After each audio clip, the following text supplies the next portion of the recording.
आज के press conference में संयुक्त किसान मोर्चा के प्रेस कॉन्फ्रेंस में विकास सीसर जी बैठे हैं हरियाणा से और उनके बगल में है वरिंदर हुडा जी हरियाणा से ही और राजिंदर जी है पंजाब से और आज के मीटिंग के जो प्रधान जी रहे बूटा सिंह बुर्जगिल जी पंजाब से, मैं हूँ कविता कुरुगंटी कर्नाटका से, डॉक्टर आशीष मित्तल है उत्तर प्रदेश से और जसबीर जी है हरियाणा से, जसबीर भट्टी जी। और हाँ, इतने लोग आज के प्रेस कॉन्फ्रेंस में हैं। मैं बूटा सिंह जी को माइक दे रही हूँ। सारे प्रेस वाले साथियों का बहुत बहुत धन्यवाद ਜਿਹੜਾ ਸਾਡੇ ਪ੍ਰੋਗਰਾਮ ਨੂੰ ਲਗਾਤਾਰ ਲੋਕਾਂ ਤੱਕ ਲਿਜਾਣ ਦੇ ਲਈ ਵੱਡਾ ਯੋਗਦਾਨ ਪਾ ਰਹੇ ਆ। ਅਸੀਂ ਸੰਯੁਕਤ ਮੋਰਚੇ ਵੱਲੋਂ ਉਹਨਾਂ ਦਾ ਧੰਨਵਾਦ ਕਰਦੇ ਹਾਂ। ਅੱਜ ਸੰਯੁਕਤ ਮੋਰਚੇ ਦੀ ਮੀਟਿੰਗ ਹੋਈ ਹੈ। ਮੀਟਿੰਗ ਦੇ ਵਿੱਚ ਅਸੀਂ ਕਈ ਪ੍ਰੋਗਰਾਮ ਐਲਾਨੇ ਆ। ਸਭ ਤੋਂ ਪਹਿਲਾਂ 15 ਮਾਰਚ ਨੂੰ ਡੀਜ਼ਲ ਪੈਟਰੋਲ ਗੈਸ ਜਿਹੜੀ ਅਸਮਾਨਾਂ ਨੂੰ ਛੂਹ ਰਹੀ ਹੈ, ਆਮ ਲੋਕਾਂ ਦੀ ਪਹੁੰਚ ਤੋਂ ਬਾਹਰ ਹੁੰਦਾ ਜਾ ਰਿਹਾ। ਇਹਨਾਂ ਦੇ ਵਿਰੋਧ ਦੇ ਵਿੱਚ ਨਾਲ ਕਾਰਪੋਰੇਟ ਤੇ ਨਿੱਜੀਕਰਨ ਵਿਰੋਧੀ ਦਿਨ, ਖਾਸ ਕਰਕੇ ਜਿਹੜਾ ਰੇਲਵੇ ਦਾ ਨਿੱਜੀਕਰਨ ਹੋ ਰਿਹਾ ਹੈ, ਉਹ ਟ੍ਰੇਡ ਯੂਨੀਅਨਾਂ ਦੇ ਨਾਲ ਜਿਹੜੀਆਂ ਰੇਲਵੇ ਦੀਆਂ ਉਹਨਾਂ ਨਾਲ ਮਿਲ ਕੇ ਅਸੀਂ ਉਹਨਾਂ ਦੀ ਪੂਰੀ ਸਪੋਰਟ ਕਰ ਰਹੇ ਹਾਂ।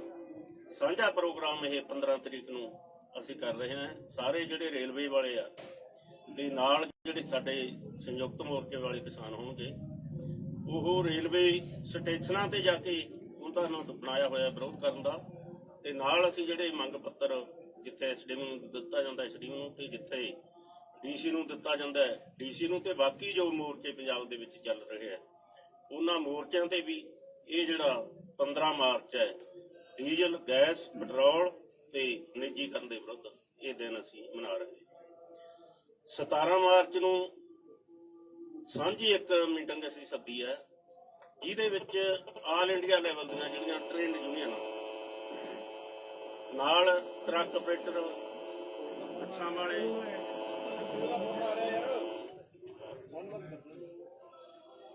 17 ਤਰੀਕ ਨੂੰ ਆਲ ਇੰਡੀਆ ਲੈਵਲ ਦੀ ਟ੍ਰੇਡ ਯੂਨੀਅਨਾਂ ਦੀ ਮੀਟਿੰਗ ਬੁਲਾਈ ਆ ਅਸੀਂ। ਨਾਲ ਉਹਨਾਂ ਦੇ ਜਿਹੜੇ ਕਾਰਪੋਰੇਟ ਟਰਾਂਸਪੋਰਟਰ ਹੈ, ਟਰੱਕ ਆਪਰੇਟਰ ਹੈ ਪੂਰੇ ਇੰਡੀਆ ਲੈਵਲ ਦੇ, ਬੱਸਾਂ ਵਾਲੇ ਹੈ, ਉਹਨਾਂ ਨੂੰ ਵੀ ਅਸੀਂ ਸੱਦਾ ਦਿੱਤਾ ਤਾਂ ਕਿ ਅਸੀਂ ਭਾਰਤ ਬੰਦ ਕਰਨ ਦਾ ਫੈਸਲਾ ਲੈਣਾ ਹੈ। ਉਹ ਕਨਵੈਨਸ਼ਨ ਅਸੀਂ ਸਿੰਘੂ ਬਾਰਡਰ ਤੇ ਕਰਾਂਗੇ 17 ਤਰੀਕ ਨੂੰ। ਸਾਰਿਆਂ ਨੂੰ ਕੋਈ ਵੀ ਜਥੇਬੰਦੀ ਬਾਹਰ ਨਹੀਂ ਰਹੂਗੀ ਉਹਦੇ ਵਿੱਚੋਂ। ਸਾਰਿਆਂ ਨੂੰ ਪਤਾ ਲੱਗ ਚੁੱਕਾ ਹੈ ਕਿ ਇਹ ਸਿਰਫ ਤੇ ਸਿਰਫ ਕਿਸਾਨ ਮੋਰਚਾ ਨਾ ਰਹਿ ਕੇ ਇਹ ਜਨ ਮੋਰਚਾ ਬਣ ਚੁੱਕਾ ਹੈ, ਜਨ ਅੰਦੋਲਨ ਬਣ ਚੁੱਕਾ ਹੈ। ਇਸ ਲਈ ਅਸੀਂ ਸਾਰੇ ਉਹ ਜਨ ਅੰਦੋਲਨ ਨੂੰ ਇਹਦੇ ਵਿੱਚ ਸ਼ਾਮਲ ਕਰਨ ਦੇ ਲਈ ਇਹ ਮੀਟਿੰਗ ਅਸੀਂ ਬੁਲਾਈ ਹੈ 17 ਤਰੀਕ ਨੂੰ।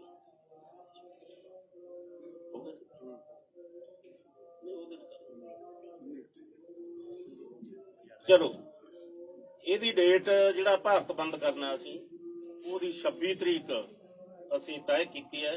ਉਹਨਾਂ ਦੂਸਰਿਆਂ ਨੂੰ ਸ਼ਾਮਲ ਕਰ ਲਾਂਗੇ। 26 ਤਰੀਕ ਅਸੀਂ ਇਸ ਲਈ ਤੈਅ ਕੀਤੀ ਹੈ ਕਿ 26 ਤਰੀਕ ਨੂੰ ਦਿੱਲੀ ਦੇ ਬਾਰਡਰਾਂ ਤੇ ਆਇਆ ਨੂੰ ਸਾਨੂੰ ਪੂਰੇ 4 ਮਹੀਨੇ ਹੋ ਜਾਣਗੇ। ਉਹ 4 ਮਹੀਨੇ ਵਾਲਾ ਦਿਨ ਹੈ ਜਿਹੜਾ, ਉਸ ਦਿਨ ਤੇ ਭਾਰਤ ਬੰਦ ਦੀ ਕਾਲ ਦਿੱਤੀ ਹੈ। ਮੁਕੰਮਲ ਬੰਦ ਹੋਊਗਾ, ਸਵੇਰ ਤੋਂ ਲੈ ਕੇ ਸ਼ਾਮ ਤੱਕ ਕੁਝ ਵੀ ਨਹੀਂ ਚੱਲੂਗਾ, ਨਾ ਸੜਕਾਂ ਤੇ ਚੱਲੂਗਾ, ਨਾ ਰੇਲਵੇ ਟਰੈਕ ਤੇ ਚੱਲੂਗਾ, ਨਾ ਕੋਈ ਇਹੋ ਜਿਹਾ ਅਦਾਰਾ ਜਿਹੜਾ ਖੁੱਲ੍ਹਾ ਰਹੂਗਾ। ਮੁਕੰਮਲ ਬੰਦ ਹੋਊਗਾ, ਸ਼ਾਂਤਮਈ ਹੋਊਗਾ ਜਿਹੜਾ 26 ਤਰੀਕ ਦਾ। ਉਦੋਂ ਅੱਗੇ 19 ਮਾਰਚ ਨੂੰ ਅਸੀਂ ਮੰਡੀ ਬਚਾਓ, ਖੇਤੀ ਬਚਾਓ ਤੇ ਮੁਜ਼ਾਹਰਾ ਲਹਿਰ ਦੇ ਸ਼ਹੀਦਾਂ ਨੂੰ, ਜਿਹੜਾ ਪੰਜਾਬ ਦੇ ਵਿੱਚ ਇੱਕ ਮੁਜ਼ਾਹਰਾ ਲਹਿਰ ਚੱਲੀ, ਅੱਗੇ ਪਿੰਡ ਕਿਸ਼ਨਗੜ੍ਹ ਦੇ ਵਿੱਚ ਉਹ ਮੁਜ਼ਾਹਰਾ ਲਹਿਰ ਦਾ ਅਸੀਂ ਦਿਨ ਮਨਾਉਂਦੇ ਆ। ਉਹ ਵੀ ਅਸੀਂ ਫੈਸਲਾ ਕੀਤਾ ਕਿ ਇਤਕੀ ਬਾਰਡਰਾਂ ਦੇ ਉੱਪਰ ਹੀ ਮੁਜ਼ਾਹਰਾ ਲਹਿਰ ਦਾ ਜਿਹੜਾ ਦਿਨ ਆ ਉਹ ਮਨਾਇਆ ਜਾਊਗਾ। ਮੰਡੀ ਬਚਾਓ ਦੇ ਨਾਲ ਜਿਹੜਾ ਹੁਣੇ ਹੀ ਇਹਨਾਂ ਨੇ ਫੈਸਲਾ ਲਿਆ FCI ਨੇ ਕਿ ਜਿਹੜੇ ਕਿਸਾਨ ਦੇ ਕੋਲੇ ਮਾਲਕੀ ਜ਼ਮੀਨ ਦੇ ਕਾਗਜ਼ ਹੋਣਗੇ ਉਹਨਾਂ ਤੋਂ ਹੀ ਅੱਗੇ ਕਣਕ ਦੀ ਖਰੀਦ ਕੀਤੀ ਜਾਊਗੀ। ਜਿਨ੍ਹਾਂ ਕੋਲੇ ਨਹੀਂ ਹੋਣਗੇ ਉਹ ਕਾਗਜ਼ਾਤ, ਜਮਾਬੰਦੀ ਨਹੀਂ ਹੋਊਗੀ, ਗਿਰਦਾਵਰੀਆਂ ਨਹੀਂ ਹੋਣਗੀਆਂ, ਉਹਨਾਂ ਦੀ ਫਸਲ ਨਹੀਂ ਖਰੀਦੀ ਜਾਊਗੀ। ਅਸੀਂ ਸਮਝਦੇ ਹਾਂ ਕਿ ਇਹ ਜਿਹੜੇ ਤਿੰਨੇ ਕਾਲੇ ਕਾਨੂੰਨ ਬਣਾਏ ਆ, ਇਹਨਾਂ ਕਾਨੂੰਨਾਂ ਦਾ ਹੀ ਹਿੱਸਾ ਹੈ ਕਿ ਕਿਹੜੇ ਢੰਗ ਨਾਲ ਉਹ ਕਣਕ ਦੀ ਖਰੀਦ ਤੋਂ ਪਿੱਛੇ ਹਟਣਾ ਹੈ। ਪੰਜਾਬ ਦੇ ਵਿੱਚ ਬਹੁਤ ਸਾਰੇ, ਹਰਿਆਣੇ ਦੇ ਵਿੱਚ ਬਹੁਤ ਸਾਰੇ ਜਿਹੜੇ ਲੋਕ ਹੈ ਜਿਹੜੇ ਜ਼ਮੀਨਾਂ ਦੇ ਮਾਲਕ ਨਹੀਂ, ਠੇਕੇ ਉੱਪਰ ਲੈ ਕੇ ਉਹ ਖੇਤੀ ਕਰਦੇ ਆ, ਤੇ ਉਹ ਜਿਹੜੇ ਠੇਕੇ ਵਾਲੇ ਲੋਕ ਨੇ ਉਹ ਮਤਲਬ ਬਾਹਰਲੀਆਂ ਕੰਟਰੀਆਂ ਦੇ ਵਿੱਚ ਬੈਠੇ ਨੇ ਤੇ ਉਹਨਾਂ ਦੀਆਂ ਜ਼ਮੀਨਾਂ ਤੇ ਖੇਤੀ ਅਸੀਂ ਕਰਦੇ ਆ। ਇਹਦਾ ਮਤਲਬ ਇਹ ਹੋਊਗਾ ਕਿ ਸਾਡੇ ਪਾਸ ਉਹ ਕਾਗਜ਼ਾਤ ਨਹੀਂ ਹੋਣਗੇ ਤੇ ਸਾਡੀ ਜਿਹੜੀ ਫਸਲ ਹੈ ਉਹ ਨਹੀਂ ਮਤਲਬ ਖਰੀਦੀ ਜਾਊਗੀ। ਇਹ ਵੀ ਇਸ ਕਰਕੇ ਅਸੀਂ ਜਿਹੜਾ ਇਹ ਖੇਤੀ ਬਚਾਓ ਮੰਡੀ ਬਚਾਓ ਮੁਜ਼ਾਹਰਾ ਲੈਂਦੇ ਸ਼ਹੀਦਾਂ ਦਾ 19 ਮਾਰਚ ਉਹਨਾਂ ਨੂੰ ਅਸੀਂ ਸਮਰਪਿਤ ਕੀਤਾ। 19 ਮਾਰਚ ਨੂੰ ਜਿਹੜਾ ਮੈਂ ਪਹਿਲਾਂ ਬੋਲ ਚੁੱਕਿਆ ਕਿ ਉਸ ਢੰਗ ਦੇ ਨਾਲ ਅਸੀਂ ਐਸਡੀਐਮ ਨੂੰ ਮੰਗ ਪੱਤਰ ਦੇ ਕੇ ਤੇ ਇੱਥੇ ਜਿਹੜਾ ਮੁਜ਼ਾਹਰਾ ਲਹਿਰ ਦੇ ਸ਼ਹੀਦਾਂ ਨੂੰ ਸ਼ਰਧਾਂਜਲੀ ਭੇਟ ਕਰਕੇ ਇਹ ਦਿਨ ਮਨਾਵਾਂਗੇ। 23 ਮਾਰਚ ਨੂੰ ਅਸੀਂ ਸਾਰੇ ਜਾਣਦੇ ਹਾਂ ਸ਼ਹੀਦ ਆਜ਼ਮ ਭਗਤ ਸਿੰਘ, ਜਿਨ੍ਹਾਂ ਨੇ ਕਾਰਪੋਰੇਟ ਘਰਾਣਿਆਂ ਦੇ ਵਿਰੋਧ ਦੇ ਵਿੱਚ ਕਾਰਪੋਰੇਟਾਂ ਨੂੰ ਭਜਾਓ ਤੇ ਦੇਸ਼ ਨੂੰ ਆਜ਼ਾਦ ਕਰਾਓ, ਅੰਗਰੇਜ਼ਾਂ ਨੂੰ ਭਜਾਓ ਦਾ ਸੱਦਾ ਦਿੱਤਾ ਔਰ ਉਹਨਾਂ ਨੇ ਫਾਂਸੀ ਦਾ ਰੱਸਾ ਜਿਹੜਾ ਚੁੰਮਿਆ। ਉਸ ਦਿਨ ਤੇ ਰਾਜਗੁਰੂ ਸੁਖਦੇਵ, ਸਰਦਾਰ ਭਗਤ ਸਿੰਘ, ਉਹਨਾਂ ਦਾ ਸ਼ਹੀਦੀ ਦਿਹਾੜਾ ਸੀ, ਉਹ ਵੀ ਬਾਰਡਰਾਂ ਦੇ ਉੱਪਰ ਹੀ ਮਨਾਉਣ ਦਾ ਫੈਸਲਾ ਕੀਤਾ। ਅਸੀਂ ਸੱਦਾ ਦੇਵਾਂਗੇ ਸਾਰੇ ਹਰਿਆਣੇ ਦੇ, ਭਾਰਤ ਦੇ, ਪੰਜਾਬ ਦੇ ਜਿਹੜੇ ਨੌਜਵਾਨ ਹੈ ਕਿ ਉਹ ਯੂਥ ਸਾਰੇ ਦਾ ਸਾਰਾ ਉਹੀ ਪੱਗ ਜੋ ਭਗਤ ਸਿੰਘ ਤੇ ਬੰਨੀ ਸੀ ਉਹ ਪੱਗਾਂ ਬੰਨ੍ਹ ਕੇ ਦਿੱਲੀ ਵੱਲ ਨੂੰ ਵਹੀਰਾਂ ਕੱਤਣ ਤੇ ਉਹਨਾਂ ਦਾ ਜਿਹੜਾ ਸ਼ਹੀਦੀ ਦਿਹਾੜਾ ਹੈ ਉਹ ਇਹਨਾਂ ਬਾਰਡਰਾਂ ਦੇ ਉੱਪਰ ਹੀ ਮਨਾਇਆ ਜਾਵੇ। ਉਸ ਤੋਂ ਅੱਗੇ ਹੋਲੇ ਮਹੱਲੇ ਦਾ ਸੀ ਇੱਕ ਏਜੰਡਾ ਸਾਡੇ ਕੋਲੇ ਆਇਆ। ਪੰਜਾਬ ਦੀਆਂ 32 ਜਥੇਬੰਦੀਆਂ ਦੀ ਮੀਟਿੰਗ ਦੇ ਵਿੱਚ ਅਸੀਂ ਉਹ ਜਿਹੜਾ ਫੈਸਲਾ ਕਰਾਂਗੇ। ਅੱਜ ਦੀ ਮੀਟਿੰਗ ਦੇ ਵਿੱਚ ਇਹ ਜਿਹੜੇ ਪ੍ਰੋਗਰਾਮ ਹੈ ਇਹਨਾਂ ਦਾ ਅਸੀਂ ਐਲਾਨ ਕਰਦੇ ਹਾਂ ਤੇ ਨਾਲ ਜਿਹੜਾ ਮੋਰਚਾ ਸਾਡਾ ਚੱਲ ਰਿਹਾ ਹੈ ਜਿਉਂ ਦੀ ਤਿਉਂ ਚੱਲੂਗਾ। ਬੇਸ਼ੱਕ ਉਹ ਹਾੜੀ ਦਾ ਸੀਜ਼ਨ ਹੋਵੇ, ਬੇਸ਼ੱਕ ਉਹ ਗਰਮੀ ਦਾ ਸੀਜ਼ਨ ਹੋਵੇ, ਅਸੀਂ ਪੂਰੀ ਉਹਦੀ ਬਿਆਨਤਬੰਦੀ ਕਰ ਲਈ ਹੈ। ਤੇ ਨਾਲ ਜੋ 5 ਸਟੇਟਾਂ ਦੇ ਵਿੱਚ ਚੋਣਾਂ ਹੋ ਰਹੀਆਂ ਉਹਨਾਂ ਚੋਣਾਂ ਦੇ ਵਿੱਚ ਜੋ ਸੰਯੁਕਤ ਮੋਰਚੇ ਨੇ ਸੱਦਾ ਦਿੱਤਾ ਕਿ ਬੀਜੇਪੀ ਨੂੰ ਸਬਕ ਸਿਖਾਓ, ਉਹ ਸਾਡੇ ਸੰਯੁਕਤ ਮੋਰਚੇ ਦੇ ਜਿਹੜੇ ਲੀਡਰ ਸਾਹਿਬਾਨ ਹੈ ਉਹ ਵੱਖ-ਵੱਖ ਸਟੇਟਾਂ ਦੇ ਵਿੱਚ ਰਵਾਨਾ ਹੋ ਚੁੱਕੇ ਆ। ਉਹ ਪ੍ਰਚਾਰ ਆਪਦਾ ਚੋਣਾਂ ਦਾ ਕਰਨਗੇ, ਅਸੀਂ ਪ੍ਰਚਾਰ ਸਾਡਾ ਸੰਯੁਕਤ ਮੋਰਚੇ ਦਾ ਉਹਨਾਂ ਕਿਸਾਨਾਂ ਤੱਕ ਲੈ ਕੇ ਜਾਵਾਂਗੇ ਕਿ ਇਹ ਕਿਸਾਨਾਂ ਨੂੰ ਕਿਵੇਂ ਗਮਰਾਹ ਕਰ ਰਹੇ ਆ, ਕਿਵੇਂ ਜ਼ਮੀਨਾਂ ਹਥਿਆ ਰਹੇ ਆ, ਕਿਵੇਂ ਖੇਤੀ ਖੋਹ ਰਹੇ ਆ ਤੇ ਕਿਵੇਂ ਹਰਾਸਮੈਂਟ ਕਿਸਾਨਾਂ ਦੀ ਹੋ ਰਹੀ ਹੈ ਤੇ ਨਾਲ ਰਿਪਰੈਸ਼ਨ ਹੈ ਜਿਹੜਾ ਝੂਠੇ ਕੇਸ ਬਣਾ ਕੇ ਇਰਾਦਾ ਕਤਲ ਦੇ ਜੇਲ੍ਹਾਂ ਦੇ ਵਿੱਚ ਡੱਕੇ ਹੋਏ ਆ ਤੇ ਉਹ ਰਿਪਰੈਸ਼ਨ ਹੈ ਜਿਹੜਾ ਉਹ ਵੀ ਅਸੀਂ ਸਾਰੇ ਭਾਰਤ ਦੇ ਵਿੱਚ ਉਹ 5 ਸਟੇਟਾਂ ਦੇ ਵਿੱਚ ਲੈ ਕੇ ਜਾਵਾਂਗੇ। ਇਹਦਾ ਜਿਹੜਾ ਚਿਹਰਾ ਹੈ ਬੀਜੇਪੀ ਸਰਕਾਰ ਦਾ ਕਿਸਾਨ ਵਿਰੋਧੀ ਚਿਹਰਾ ਉਹ ਅਸੀਂ ਲੋਕਾਂ ਦੇ ਵਿੱਚ ਜਾ ਕੇ ਆਪਣੀਆਂ ਸਟੇਜਾਂ ਤੋਂ ਕਿਸੇ ਦੀ ਪਾਰਟੀ ਦੀ ਸਪੋਰਟ ਦੇ ਵਿੱਚ ਨਹੀਂ ਜਾਵਾਂਗੇ, ਕਿਸੇ ਨੂੰ ਵੋਟ ਦੇਣ ਨੂੰ ਨਹੀਂ ਕਹਾਂਗੇ, ਸਿਰਫ ਇੱਕੋ ਹੀ ਗੱਲ ਕਹਾਂਗੇ ਕਿ ਕਿਸਾਨ ਵਿਰੋਧੀ ਜਿਹੜੀ ਬੀਜੇਪੀ ਹੈ ਇਹਨੂੰ ਸਬਕ ਸਿਖਾਓ। ਅੱਜ ਦੀ ਮੀਟਿੰਗ ਦੀ ਸਾਡੇ ਇਹ ਪ੍ਰੋਗਰਾਮ सर, मैं भारत बंद और जो कैलेंडर है उसको जरा हिंदी में या अंग्रेजी में 15 मार्च को ट्रेड यूनियंस के साथ पिछले प्रेस कॉन्फ्रेंस में ही एक प्रोग्राम डिक्लेयर किया गया था कि एंटी कॉर्पोरेटाइजेशन, एंटी प्राइवेटाइजेशन दिन बना के उसके प्रतिरोध में वो दिन मनाया जाएगा। तो डीजल और पेट्रोल के बढ़ते हुए दाम को भी उस दिन स्पेसिफिकली हाईलाइट करते हुए 15 मार्च के कार्यक्रम होंगे। क्या कार्यक्रम है? रेलवे स्टेशन के बाहर जो ट्रेड यूनियंस वालों के धरने जो प्लान्ड है उसके साथ साथ हम भी खड़े होंगे, किसान यूनियंस। वो प्रोग्राम ऑलरेडी अनाउंस हो चुका है।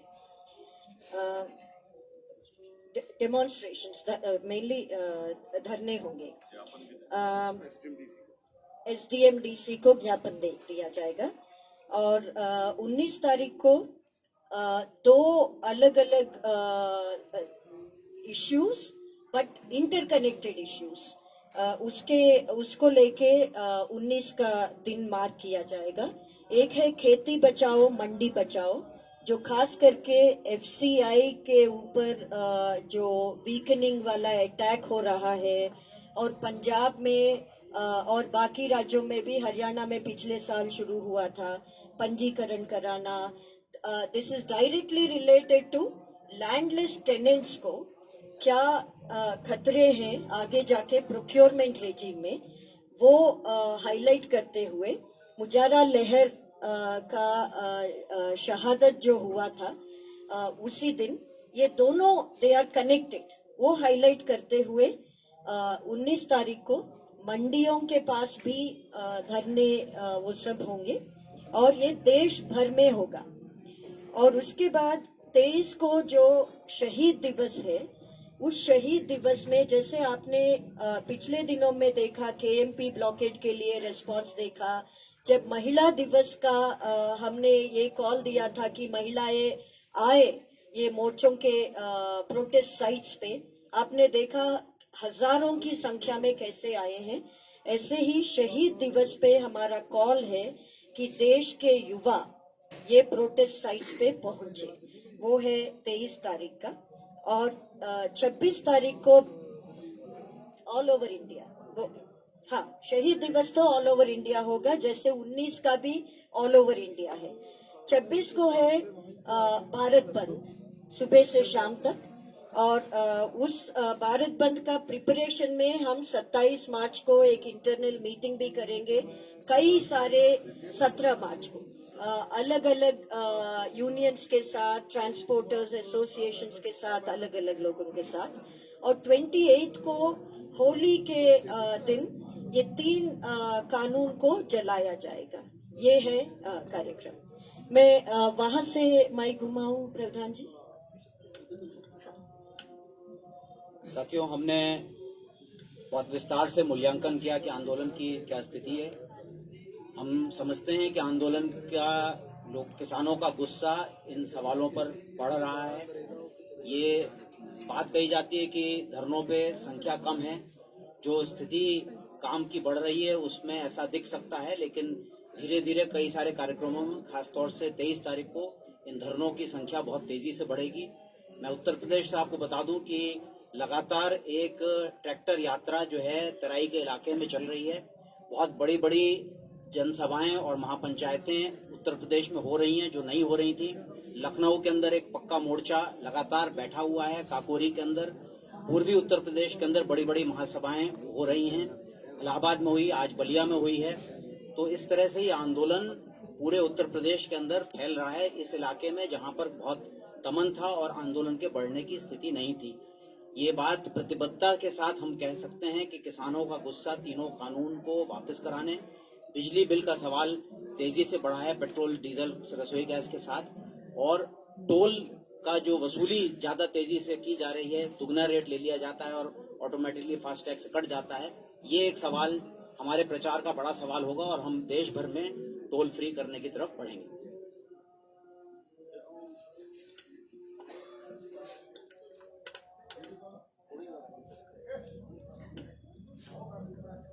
पंद्रह मार्च को डीजल और पेट्रोल के खिलाफ जो बढ़ती महंगाई, वीरेंद्र सिंह हुड्डा, राष्ट्रीय अध्यक्ष टोल हटाओ संघर्ष समिति, वे राष्ट्रीय महासचिव भारतीय किसान यूनियन केएस। तो मेरे प्रेस के भाइयों, 15 मार्च को डीजल पेट्रोल के खिलाफ जो है बढ़ती महंगाई और गैस के खिलाफ हम जो जितने ट्रेड यूनियन है उनके साथ हम कार्यक्रम में हिस्सा लेंगे, संयुक्त किसान मोर्चा। और 17 मार्च को हमारी सांझ एक मीटिंग होगी यहाँ ट्रेड यूनियन और व्यापार मंडल के साथ। और 19 मार्च को खेती बचाओ और मंडी बचाओ अभियान। 26 मार्च को भारत बंद चक्का जाम होगा और सभी ट्रेड यूनियन दुकानें सब बंद होंगी। हुड्डा साहब आज अविश्वास प्रस्ताव लेके आई थी कांग्रेस, लेकिन वो गिर गया। सॉरी, आज के प्रेस कॉन्फ्रेंस में डॉक्टर सुनीलम जी है, किसान संघर्ष समिति मध्य प्रदेश से। मैं माफी चाहती हूँ, आपको इंट्रोड्यूस नहीं किया उस टाइम पे, सॉरी। सर, आज का जो मेजर घटनाक्रम है, खट्टर सरकार के खिलाफ जो अविश्वास प्रस्ताव आया था वो गिर गया सर, वो गिर गया। आप लोगों ने अपील की थी विधायकों से, बीजेपी जेजेपी के, उस पर एक रिएक्शन दे दीजिए। और दावा किया जा रहा था कि जब सरकार के खिलाफ ऐसा मत आएगा तो सरकार डेफिनेटली गिर जाएगी। साथियों, मैं विकास से भारतीय किसान संघर्ष समिति हरियाणा का प्रदेश का अध्यक्ष। आज हरियाणा के अंदर बड़ी घटना घटी, जो अविश्वास प्रस्ताव लाया गया था वो गिरा है।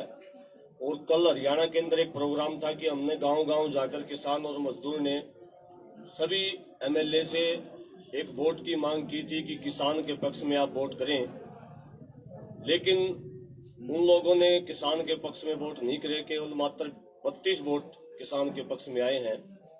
अभी जो है हरियाणा के संगठनों की तरफ से, हरियाणा के किसानों की तरफ से, तो मैं निंदा करना चाहूंगा जो साथी किसान की इस दुख की घड़ी में हमारे साथ नहीं खड़े हुए, और दूसरा अभी विचार करेगा हरियाणा के किसान संगठन और मजदूर संगठन विचार करेंगे जो साथी हमारे खिलाफ गए हैं उन साथियों के साथ कैसा बर्ताव हमने करना है, किस प्रकार का बहिष्कार हमने करना है।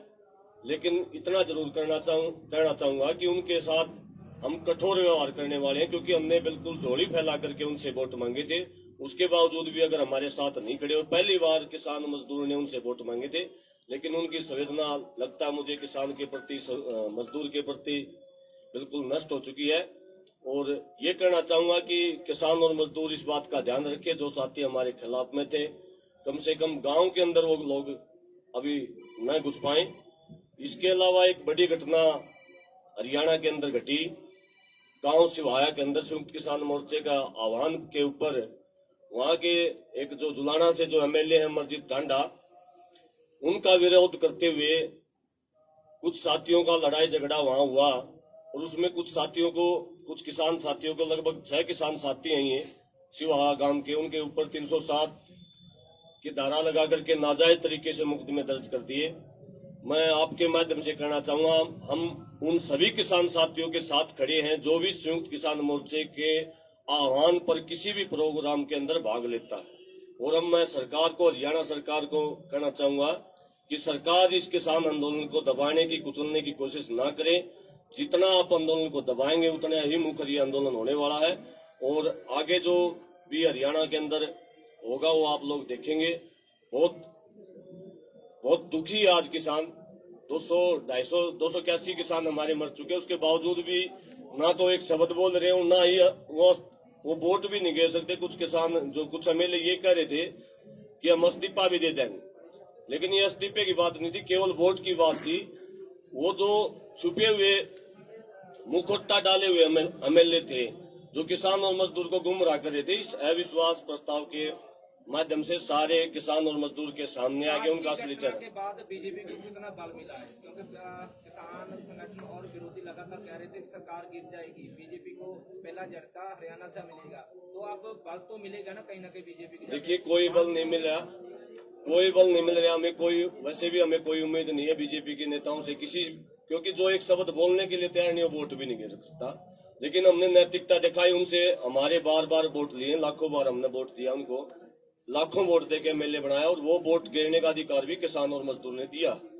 उसके बावजूद भी हमने नैतिकता के आधार पर उनसे वोट की मांग की थी। वो अगर वोट वो नहीं देते तो उनकी नैतिकता के आधार पर उनको, वैसे भी ये लोकतंत्र नाम की चीज बची नहीं, नैतिकता के आधार पर वैसे भी वो हमें तो मारी ओढ़ के तो एमएलए रहे, कोई मजबूती नहीं हुई। आपकी बात नहीं मानी, क्या किसान जत्थेबंदियों की हार माना जाए इसे? बिल्कुल भी हार नहीं है किसान जत्थेबंदियों की, क्योंकि किसान जो है लगातार इस लड़ाई को लड़ेगा। और आने वाले समय में आप हरियाणा के अंदर देखोगे, पहले भी आपने देखा है कि किसी एमएलए, किसी मंत्री, किसी मुख्यमंत्री की गांव के अंदर घुसने की जरूरत नहीं होती, और जो भी कोई मंत्री एमएलए घर से बाहर निकला है तो पुलिस फोर्स को लेकर निकलता है। किसान जत्थेबंदियां पूरी मजबूती के साथ लड़ रही हैं, विशेषकर हरियाणा में। जो भी जेजेपी और बीजेपी का विधायक, जो अब कुछ विधायकों के हमें उम्मीद थी कि वो शायद इस्तीफा देंगे या वोट देंगे, लेकिन वो भी सामने आ गए। अब और दुगनी तिगनी मजबूती के साथ ये आंदोलन हरियाणा के अंदर होने वाला है, क्योंकि सरकार दबाव में नहीं है, ये पता लगा इससे। हाँ जी, सरकार दबाव में, देखो सरकार ही नहीं है तो सरकार नहीं है, सरकार थोड़ी है। ये तो लोकतंत्र की बिल्कुल, यहाँ तो हत्या हो चुकी है। सरकार होती तो 307 के मुकदमे बन दे क्या, घर बैठे हैं। सरकार नहीं है, लेकिन ये मैं कहना चाहूंगा कि सरकार नाम की चीज नहीं है, संविधान नाम की चीज नहीं है। किसान अपनी लड़ाई को मजबूती के साथ लड़ेगा, और हरियाणा में 4 गुना मजबूती के साथ किसान अब कल से इस लड़ाई को 4 गुना मजबूती के साथ लड़ेगा।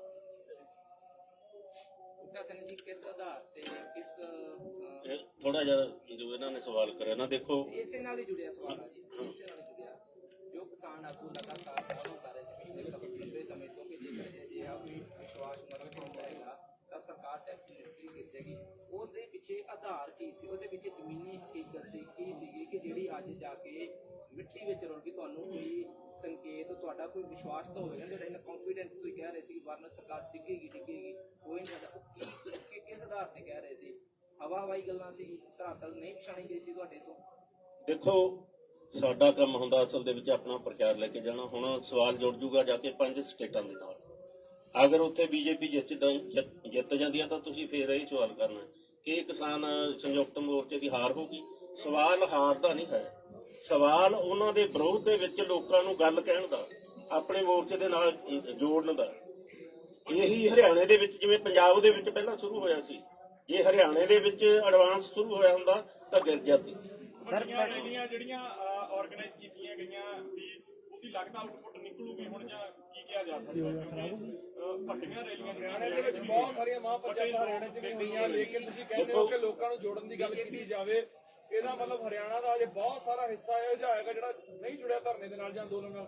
ਅਸੀਂ ਕੋਸ਼ਿਸ਼ ਕਰ ਰਹੇ ਹਾਂ ਕਿ ਹਰਿਆਣਾ ਔਰ ਪੰਜਾਬ ਦੇ ਵਿੱਚ ਇਹ ਵੱਡੀਆਂ ਮਹਾਂਪੰਚਾਇਤਾਂ ਨਾ ਹੋਣ। ਜਿੱਥੇ ਅਜੇ ਅੰਦੋਲਨ ਨਹੀਂ ਭਖਿਆ ਉੱਥੇ ਜ਼ਿਆਦਾ ਲੋੜ ਲੱਗਦੀ ਹੈ ਸਾਨੂੰ, ਉੱਧਰ ਨੂੰ ਅਸੀਂ ਜਾ ਰਹੇ ਹਾਂ, ਵੱਡੀਆਂ ਮਹਾਂਪੰਚਾਇਤਾਂ ਉੱਧਰ ਨੂੰ ਕਰ ਰਹੇ ਹਾਂ, ਲੋਕਾਂ ਨੂੰ ਨਾਲ ਜੋੜ ਰਹੇ ਹਾਂ।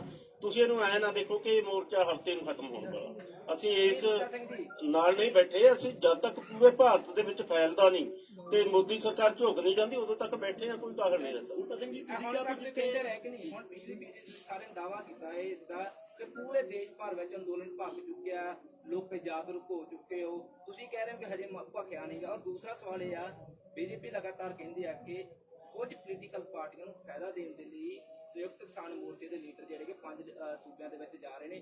ਜੇਕਰ ਹਰਿਆਣਾ ਦੇ ਵਿੱਚ ਏਡੀ ਵੱਡੀ ਲਾਮਬੰਦੀ ਦੇ ਬਾਵਜੂਦ ਤੁਹਾਡੇ ਉਹ ਚੀਜ਼ ਤੇ ਨਹੀਂ ਹੋ ਸਕਿਆ ਕੰਮ, ਤਾਂ ਤੁਹਾਨੂੰ ਕਿਵੇਂ ਲੱਗਦਾ ਕਿ ਦੂਜੇ ਸੂਬੇ ਵੀ ਤੁਹਾਡੇ ਅੰਗੇਜਡ ਬੀਜੇਪੀ ਵੋਟ ਕਰ ਸਕਦੇ ਨੇ?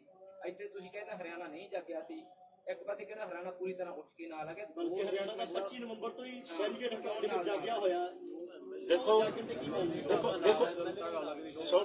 ਦੇਖੋ ਸੁਣੋ, ਕੋਸ਼ਿਸ਼ ਕਰੋ ਇਹ ਗੱਲ ਨੂੰ।